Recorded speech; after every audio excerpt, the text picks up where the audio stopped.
오늘은 중세 조선시대의 흥미로운 이야기를 풀어보려 합니다. 장씨 집안의 비밀에 대한 흥미로운 이야기가 우리에게 전해져 오고 있습니다. 그 중심에는 장철이라는 인물이 있습니다.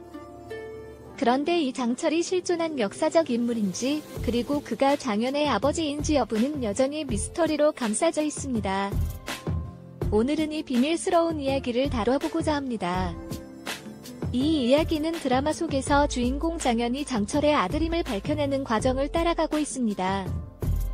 지난 회에서 남현이가 장철의 집을 방문하면서 그의 아들에 대한 의문이 증폭되고 있습니다. 남현이가 만난 한 제자의 이야기에 따르면 장철은 스승님의 선친이었고 스승님의 기일과 그의 유일한 아들의 죽음의 날짜가 동일하다고 합니다. 이 사실은 장현이 장철의 아들이라는 주장을 뒷받침합니다. 그러나 여전히 많은 사람들은 이 주장에 의문을 품고 있습니다.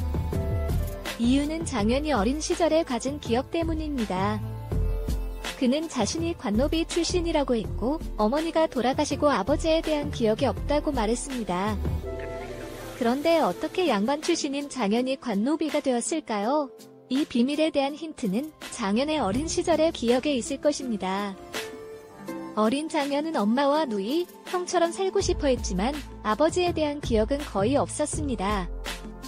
어머니와 누이의 죽음과 아버지의 부재는 그를 괴롭히는 기억으로 남아 있었습니다. 이런 기억의 미화 속에서 장현은 어떻게 해서 관노비가 되었을까요? 그 비밀은 바로 가문의 운명과 관련이 있습니다. 장현의 부모가 사망하고 난 뒤 어린 장현은 유리한 기회를 통해 양천 형님 밑으로 들어가게 됩니다. 그러나 그것은 쉬운 일이 아니었습니다. 형님과 함께 장사를 하면서 큰 돈을 벌어왔지만 그는 과거의 상처와 아버지의 기억을 지울 수 없었습니다. 그리고 어느 날 장현의 기억은 모두 돌아오게 됩니다. 자신의 가문과 아버지에 대한 기억이 새록새록 나타나면서 그는 자신이 왜 관노비가 되었는지를 이해하게 됩니다. 어린 시절의 기억은 그를 장철의 아들로 이끄는 증거가 되었습니다. 이러한 이야기는 실제 역사적 사실과 어우러져 있습니다. 조선시대에 선대왕 시절에 1등 공신으로 활약한 장유라는 인물이 있었습니다. 그는 학문과 문학에서 뛰어났으며 조선 문학의 대가로 불린 인물입니다.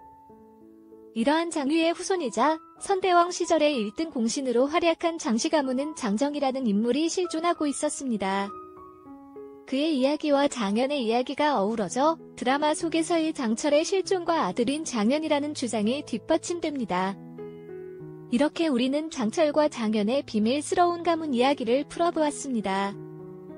하지만 이 모든 것은 역사적 사실과 드라마의 상상력이 어우러진 결과물일 뿐입니다. 역사와 상상력이 만나는 그 경계에서 우리는 재미와 흥미로움을 느낄 수 있습니다. 이야기 속 주인공들의 운명과 비밀은 우리를 계속해서 매료시킬 것입니다.